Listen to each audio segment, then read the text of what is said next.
You are watching the Red Sox Rundown. We are presented by Prize Picks. My name is Jack Lauderay, and we have a lot to talk about in today's video. Is Craig Breslow's time fading? We have some very strong words from Ken Rosenthal that we are going to break down on the back half of today's video. We also have updates on Isiah Kiner-Falefa, Caleb Durbin, Romy Gonzalez, just to name a few. We also, I believe, Tanner Houck and things as well. A lot of injury updates that we're going to talk about in today's video as well. Before we get into it, though, I get that things are bleak right now. Not great, although I'm recording this night before the Sox game's still on. It looks like the Sox might be the Yankees. We'll see. I don't know. But things are overall for this season pretty bleak. I do understand that. And yeah, I've seen that in my analytics. I've seen people have started to lose a little bit of interest. But if you're still watching, if you're still a real one, type me down below in the comments. Just comment me. I want to show some appreciation to you guys that are still hanging strong, still hanging with me, even though this season absolutely stinks. I want to show you guys some love. So if you're still hanging on, if you're still watching these videos, go down below, type me in the comments. Let's try to get 100 comments on today's video. Let's start with Caleb Durbin. So he leaves the game on Wednesday against Colorado after he slides headfirst into first base. Basically completely dislocates his pinky. They said it was going somewhere that it shouldn't have been. And it looked pretty bleak, but thankfully we had a very, very positive update yesterday. Let's talk about some of the quotes, though, first, because Caleb Durbin kind of talked about what happened. He said, look, it looked worse initially than what the results came back as, which is obviously a big win. Does not anticipate needing further tests. Just a little stiffness, which isn't obviously a big deal at all. So the frustration is just having to come out of the game. He then expanded a little further. He said, I've done it a million times before, and I've seen way worse injuries from it, referring to sliding headfirst into first base. Probably won't do it again anytime soon. You hear all the time that it's slower to dive in, but instincts take over, and obviously regret it. But again, very happy that the outcome is as bad as it could have been. Well, as we know, if you don't live under a rock and you watched last night's game, Caleb Durbin was in the lineup. Not only was he in the lineup, he hit a home run off of Cam Schlittler. So that is good news. Caleb Durbin is okay. He is in the lineup, and he's still hitting well. How about Caleb Durbin, though? He has completely turned his season around. You all know, if you've been watching the channel, that I have never hopped off the Caleb Durbin train. I am a Caleb Durbin truther. I was in the preseason. I was during spring training. I said Caleb Durbin's going to be a dude, and I'm so happy that I finally feel at least a little. I feel good that, like, never wrong, just early. I feel good that I'm finally getting here and reaping the rewards of holding firm on my take. Because a lot of people, mostly on Twitter, but a lot of people were getting on me about how, oh, you said Caleb was going to be a stud. You said this, you said that about Caleb Durbin. And, well, now he's starting to be a stud. He's one of the hottest hitters on the team. He's been hitting a bunch of home runs. He hit a home run last night off of Cam Schlittler on the Yankees. Like, he's been looking pretty good, and it looks, I'm literally watching the game right now, he just scored another run. So Caleb Durbin is fully here. So I'm very happy to see that Caleb Durbin is back. Little scary. Don't slide headfirst into first base anymore. Just don't do it. It's not worth it. A few quick injury updates, and then we're going to talk about IKF on the back half of this show. Tanner Houck has been doing some throwing. He's coming back from Tommy John. That's really good news. Romy Gonzalez had an off day yesterday in his rehab assignment, which was scheduled. He's going to play again today, and then the Red Sox are going to reassess. Hopefully he's back on Saturday, Sunday, potentially, to be back on the team. That would be pretty big. And Giovanni Moran is starting a rehab start in AAA as well. Could be some depth in the bullpen. We're going to talk about IKF and his injury status, and we're going to talk about Craig Breslow here in a second. But first, you know them, you love them. We got to talk about America's #1 sports picks app. It is Prize Picks, guys. I love Prize Picks. You already know this. All you got to do is pick more or less on 2 to 6 player stat projections. If you get the picks right, you could cash in. You got the World Cup going on right now. Baseball is still in full swing. Look, if you, like, the Sox stink, and they're not playing well. Add a little more fun to your life while you're watching these games. I put Prize Picks lineups together every single night before the Red Sox start. It makes watching the games just a little more manageable. However, no baseball lineup tonight. Team USA played against Turkey last night, and I had a lineup. You guys can let me know in the comments whether or not this lineup was a dub or a loss. But here is what I had. This is coming via Vice President of Production Sam Brown. He is a big soccer guy. He knows this. I've been tailing him the entire tournament. Audra Guler from Turkey. I went more on 54.5 passes attempted. Giovanni Reina. I went more on 0.5 goals or assists. And then Timothy Weah. I went more on 0.5 shots. I had a little bonus lineup. So it's a 10 to win 30 little bonus lineup on Prize Picks. But that is the lineup I went with. Like I said, this game has not kicked off yet at the time of recording this video, so you guys can let me know whether this was a dub or a loss. We have a new user offer for you guys, ladies and gentlemen, if you want to get in on the action. If you download the app and you sign up and use code HMA, you guys can see it on the corner of the screen right over there. Use code HMA, you're going to get $50 in lineups after you play your first $5 lineup. It's a fantastic deal. One more time, code HMA, $50 in lineups after you play your first $5 lineup. Thank you to Prize Picks for sponsoring today's show. All right, let's talk about IKF. Because he's the one that's like really not great news. He obviously had the forearm inflammation that caused him to go on the IL. And we didn't really know what it was. It had been bothering him for a few weeks. It got really bad on the flight to Seattle. But here is the latest from Tim Healy. We got it yesterday. Isaiah Kiner-Falefa is due for a CT scan today. That got rescheduled to tomorrow, which is today, the day that you're watching this. On his left forearm, that should tell the Red Sox whether he has a broken bone, and provide clarity on next steps / how long he'll be out. Someone asked Chris Cotillo in a very sarcastic manner, as they always do, why didn't he get the imaging done earlier? Why has he not already gotten the imaging done? The reason being, according to Cotillo, is that they wanted the inflammation to go down before they could do the imaging. They wanted to do it in Boston. They were on the West Coast, so they didn't want to rush it.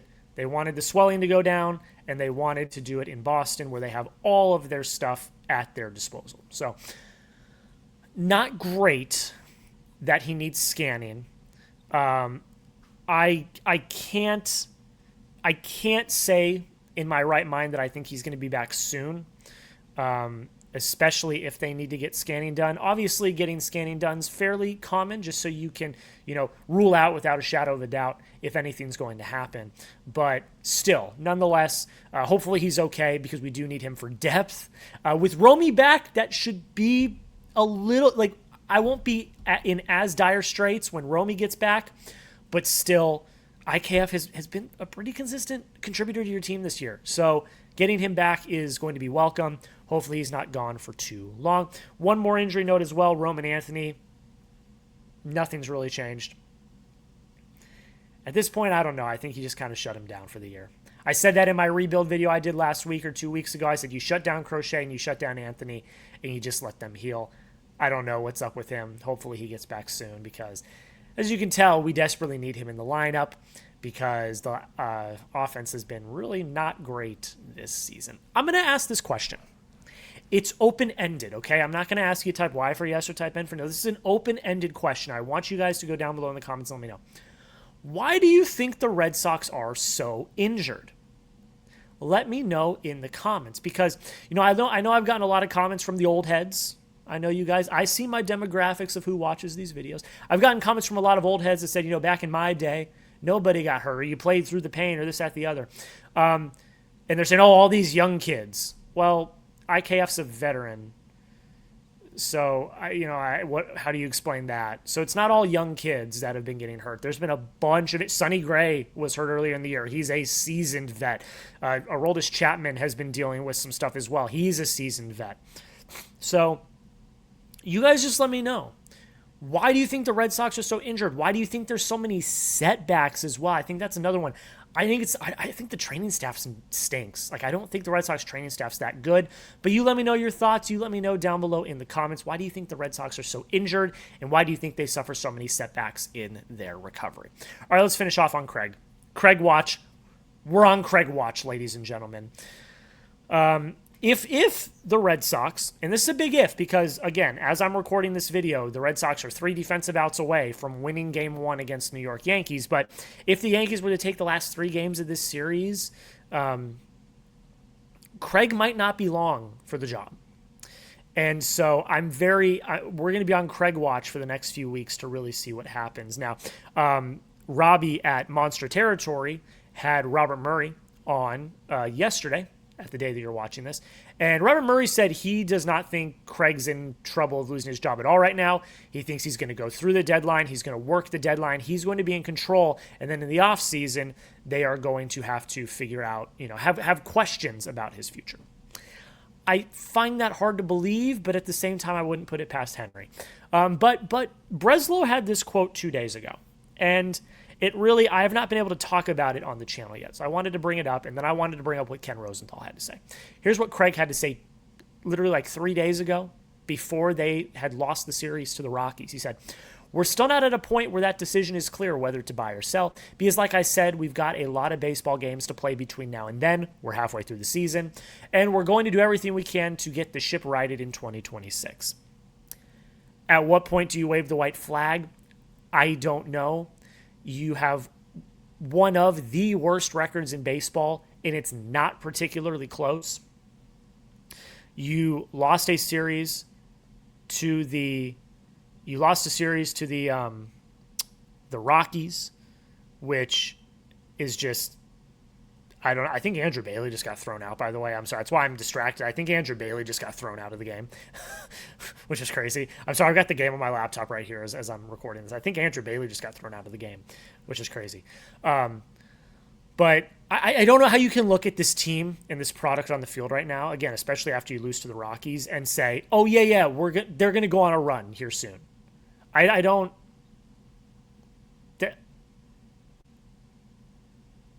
He just called the first base ump an effing piece of ish. That's. I'm sorry. Yes, he did get thrown out. He got thrown out by the first base ump. Sorry, I'm getting sidetracked because Andrew Bailey just got thrown out, which is absolutely crazy. You can't look at this team and say with a straight face that they're going to go on a run. I don't think anyone believes that this team's going to go on a run and get back within playoff contention. Like, I think you'd have to be kind of dumb to believe that, which is concerning because our chief baseball officer, who runs everything, seems to still think that. I don't get it. The thing I worry about, I talked about this a few days ago. We've seen this. A lot of people have been talking about this as of late. Almost sneezed.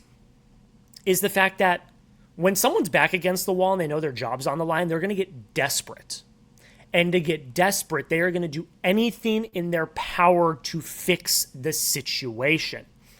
I'm not comfortable with Craig, a desperate Craig Breslow, who we already know does not have a good track record at the trade deadline, trying to pull some magic out of his hat and then making really rash trades.